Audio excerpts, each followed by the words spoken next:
चलिए सभी दोस्तों को नमस्कार। जीएस का जो पेपर हुआ है यूपी कांस्टेबल के पेपर में जीएस का पेपर मतलब जीएस का जो पोर्शन है मैं उसके बारे में डिस्कशन करूंगा। ठीक है। तो ये फर्स्ट शिफ्ट का देखिए ये क्वेश्चन पूछा गया है, बड़ा आसान सा क्वेश्चन है। देखिए पहला क्वेश्चन पूछा है, बिना समय गवाए मैं सीधे क्वेश्चन पे स्टार्ट करता हूँ कि अंगूर की खेती उपज और कटाई को निम्नलिखित में से किस नाम से जाना जाता है। बहुत बार क्वेश्चन है, अगर आपने जीएस मेरा लेक्चर देखा होगा सुना होगा तो ये क्वेश्चन तो मतलब बच्चों वाला क्वेश्चन है। इसे वीटी कल्चर कहा जाता है। क्या कहा जाता है? VT culture. तो जिन लोगों ने ऑप्शन सी लगाया होगा इसका बिल्कुल ही सही जवाब है। 41 क्वेश्चन में पूछा है कि बैलाडीला की पहाड़ियां बैल के कुबड़ की तरह दिखती हैं। पहाड़ियों की यह श्रृंखला भारत के निम्नलिखित में से किस राज्य में स्थित है? तो इसका सही जवाब है ये छत्तीसगढ़ में स्थित है। कहां पर? छत्तीसगढ़। छत्तीसगढ़ को धान का कटोरा भी कहा जाता है। छत्तीसगढ़ की राजधानी क्या है? रायपुर जो है इसकी राजधानी है। अगला क्वेश्चन देखते हैं कि 42वां क्वेश्चन काफी इंपॉर्टेंट क्वेश्चन कि निम्नलिखित में से किसके द्वारा निर्मित समुद्र के एक संकीर्ण चैनल द्वारा श्रीलंका भारत से अलग होता है? तो आप सभी जानते हैं कि पाक जल मरुस्थल और मन्नार की खाड़ी के द्वारा ये अलग होता है। ठीक है। तो 42 का सही जवाब हो ऑप्शन बी हो जाएगा। 43 नंबर क्वेश्चन पूछा है कि सोनपुर पशु मेला हर साल लगता है, बहुत बड़ा मेला है। सोनपुर में पशुओं का मेला है और किस राज्य में होता है? सांस्कृतिक कार्यक्रम है तो बिहार। ठीक है, बिहार में काबा। तो बिहार में जो है 9वीं बार नीतीश कुमार सीएम बने हैं। तो 43 का आंसर हो जाएगा ऑप्शन डी। चलिए अगले क्वेश्चन पे चलते हैं। अगला क्वेश्चन देखते हैं 44 क्वेश्चन में पूछ रहा है कि विश्व पुस्तक दिवस जो है यानी कि वर्ल्ड बुक डे प्रत्येक वर्ष निम्नलिखित में से किस दिन मनाया जाता है? World book day is celebrated on which of the following day every year. तो 23 अप्रैल को ये मनाया जाता है। मैं सब पढ़ा चुका हूँ, अगर मेरा लेक्चर किसी ने सुना होगा देखा होगा ये सब पढ़ा चुका हूँ। ठीक है। तो इसका सही जवाब ऑप्शन डी है।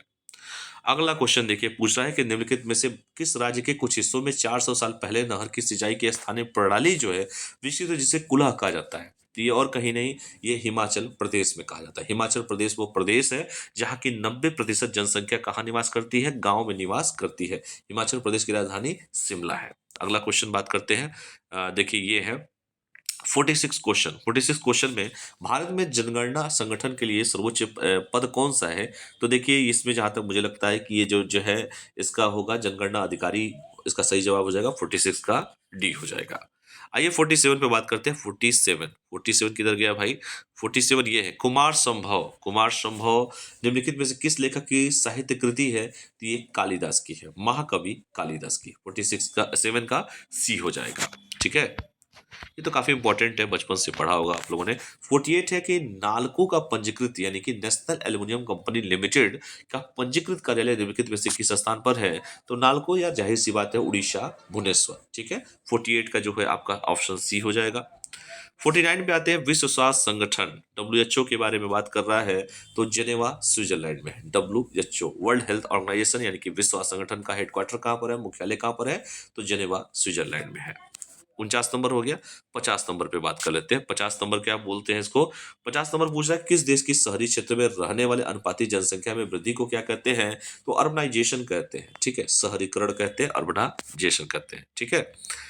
अगला क्वेश्चन देखते हैं। 51 नंबर क्वेश्चन, उत्तर प्रदेश में स्थित भदोही निम्नलिखित में से किस कला के लिए प्रसिद्ध है? तो यार कालीन भैया को नाम सुना तो होगा, कालीन बुनाई। पूरा भदोही का जो कालीन है पूरी दुनिया में फेमस है। ऑप्शन डी हो जाएगा। कालीन भैया मिर्जापुर तो देखा होगा वेब सीरीज। अगला क्वेश्चन है उत्तर प्रदेश का कौन सा उत्तर प्रदेश का राज्य वृक्ष है? बताओ इस क्वेश्चन को कोई गलत करेगा? ऑप्शन डी है अशोक। ठीक है, अशोक।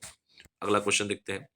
सुरहताल प्रसिद्ध अभ्यारण्य सब पढ़ा चुका हूँ, जिसमें साइबेरियन और अन्य ठंड क्षेत्रों में कई प्रवासी पक्षी भी आते हैं। उत्तर प्रदेश के निम्नलिखित में से किस जिले में स्थित है? तो भैया ये स्थित है कहाँ पर? बलिया में, बागी बलिया। ठीक है, बागी बलिया। बलिया के लोग तो वैसे ही बागी होते हैं। ऑप्शन डी था इसका। निम्नलिखित में से कौन सा सोशल मीडिया प्लेटफॉर्म पेशेवर नेटवर्क और नौकरी तलाशने के लिए सबसे उपयुक्त होता है? तो भैया देखो, फेसबुक पे नौकरी तो मिलती नहीं है, मिलती इंस्टाग्राम पे तो भौकाली बना रहे हो तुम लोग। पढ़ाई की चीज़ है लिंक्डइन। देखो लिंक्डइन पे जाओगे तो नौकरी मिलती है। ठीक है, मैं खूब यूज करता हूँ। अगला क्वेश्चन है 55 नंबर क्वेश्चन कर रहा है कि मथुरा निम्नलिखित में से किसकी जन्मस्थली है जिसे ब्रजभूमि के नाम से भी जाना जाता है? तो भैया भगवान श्री कृष्ण। ठीक है, ऑप्शन डी। तो सभी लोग जानते होंगे 55 का भी। कृष्ण लीला तो सभी लोगों ने बचपन में देखा होगा। अकबर का मकबरा निम्नलिखित में से किस स्थान पर स्थित है? भैया एपीएस का भी पेपर हुआ था। अपर निजी सचिव का, इसमें भी क्वेश्चन उठा के पूछ दिया था, यही क्वेश्चन इसमें भी पूछ दिया है।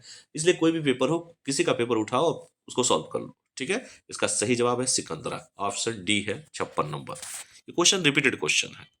अगला क्वेश्चन है, अगला क्वेश्चन पूछ रहा है 57 निम्नलिखित में से उत्तर प्रदेश का कौन सा प्रसिद्ध लोक नृत्य धान और मक्के की खेती के दौरान होता है, तो उसे क्या बोलते हैं, तो उसे बोलते हैं चारकुला, ठीक है।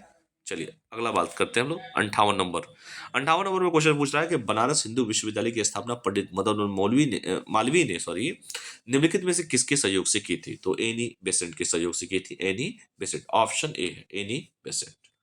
अगला क्वेश्चन करते हैं, 58 हो गया, 59 उत्तर प्रदेश यूपीएसएसएफ का पूरा नाम क्या है, Uttar Pradesh special security force, ठीक है। ऑप्शन डी जो है इसका बिल्कुल ही सही जवाब है। निवेश मित्र पूछा है, निवेश मित्र एप्लीकेशन भारत के निम्नलिखित में से किस राज्य की एक पहल है, तो अपने उत्तर प्रदेश की पहल है। उत्तर प्रदेश, यूपी नहीं देखा तो इंडिया नहीं देखा। 61 नंबर किसे कहते हैं, विमुद्रीकरण को निम्नलिखित में से किस नाम से जाना जाता है, इंग्लिश पढ़िए। Demonetisation is also known by which of the following, इसे क्या बोला जाता था, नोट बैन, नोटबंदी कहा गया था उसे, क्या बोला गया था, नोटबंदी, यानी कि ऑप्शन ए जो है बिल्कुल सही हो जाएगा, ठीक है। बाकी ये राजस्व संहिता का क्वेश्चन छोड़िए, अभी मैं बाद में बताऊंगा इसको। 63 को देखते हैं, 63 ईमेल में भरोसेमंद स्रोत बनकर दुर्भावनापूर्ण कारणों से संवेदनशील जानकारी जैसे यूजर नेम, पासवर्ड और क्रेडिट कार्ड विवरण आदि प्राप्त करने का प्रयास क्या कहलाता है, इसे फिशिंग कहते हैं, ठीक है, ऑप्शन डी कहते थे। अगला क्वेश्चन देखते हैं, टका निम्नलिखित में से किस देश की मुद्रा है, तो टका जो है वो कहाँ का है, बांग्लादेश का है, ठीक है। अगला क्वेश्चन पे देखते हैं, जीएसटी के बारे में पूछा है, गवर्नमेंट टैक्स, जीएसटी मतलब गुड एंड सर्विस टैक्स कहा जाता है इसे, कौन सा सही नहीं है, जहां तक मुझे लगता है कि ये जो है ऑप्शन बी जो है वो गलत है इसका, ठीक है। अगले पे बात करते हैं 66 जो है, निम्नलिखित में से कौन सा बंदरगाह कक्ष गुजरात में स्थित है, तो देखिए भैया, ये आपका पहला कांडला गुजरात में है, ठीक है, 66 का ये हो जाएगा। 67 जो है, अमित शाह ने निम्नलिखित में से जो है पूछ रहा है, किस स्थान पर national cooperative dairy federation of India के मुख्यालय की आधारशिला रखी है, तो आनंद जो है गुजरात में इन्होंने रखा है। 67 का ए है, ये करंट अफेयर का क्वेश्चन है। 68 का जो है देखा जाए, निम्नलिखित में से कौन सा पुरस्कार सहकारी और दूध उत्पादक कंपनियों को आगे बढ़ाने और प्रतिस्पर्धी भावना पैदा करने के लिए प्रेरित करने हेतु दिया जाता है, तो इससे जाहिर सी बात है, किस कौन सा दिया जाता है, अर्जुन पुरस्कार तो नहीं दिया जाएगा भाई, कौन सा दिया जाएगा दूध के लिए, राष्ट्रीय गोपाल रत्न पुरस्कार दिया जाता है, ठीक है। ये तो एलिमिनेशन मेथड से भी कर सकते थे आप लोग।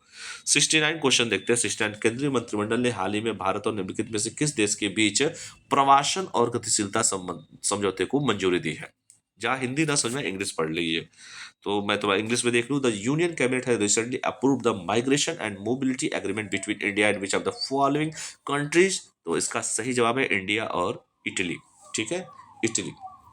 69 का सी हो जाएगा।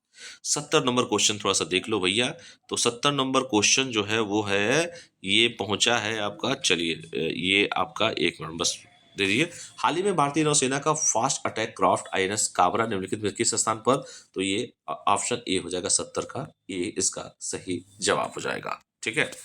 अगला क्वेश्चन कोलंबो, ठीक है। 71 नंबर देख लेते हैं, 71 नंबर पूछा है कि निम्नलिखित में से कौन खुदाई खिदमतकार का संस्थापक था, अरे भैया खान अब्दुल गफ्फार खान का नाम कौन नहीं जानता, लाल कुर्ती आंदोलन चलाए थे इन्होंने, ऑप्शन ए, ठीक है। अगला क्वेश्चन है, अगला क्वेश्चन ये भी पूछ रहा है कि निम्नलिखित में से किसने हाल ही में कोच्चि लक्षद्वीप द्वीप समूह सबमरीन ऑप्टिकल फाइबर कनेक्शन का उद्घाटन किया है, तो इसका सही जवाब है उद्घाटन और कोई नहीं, देश के यशस्वी प्रधानमंत्री नरेंद्र मोदी जी के द्वारा किया गया है, ठीक है। तो ऑप्शन इसका सही ऑप्शन हो जाएगा डी, ठीक है। तो देखिए ये सारे के सारे जो क्वेश्चन थे, मैंने जीएस के सभी क्वेश्चन आप सभी को करा दिए हैं, तो अच्छे से जीएस के क्वेश्चन को अपना देख लीजिए। जहां तक मुझे लगता है ये 2-3 क्वेश्चन टफ है, जैसे 65 टफ था, एक ये आचार संहिता, ये संहिता वाला क्वेश्चन उत्तर प्रदेश ये टफ था, बाकी तो सब आसान थे क्वेश्चन, ठीक है। तो इसे मैं जहाँ तक मुझे लगता है कि अगर आप अच्छे से पढ़े होंगे, क्योंकि अब देखिए परीक्षा का जो लेवल है धीरे धीरे बढ़ते जा रहा है, क्योंकि अब ये कंफर्म नहीं है कि कौन सा बच्चा कौन सा पेपर देगा, अब यूपीएससी वाला तक भी परीक्षा दे रहा है, ठीक है। इन चीज़ों को आप लोग याद रखिए।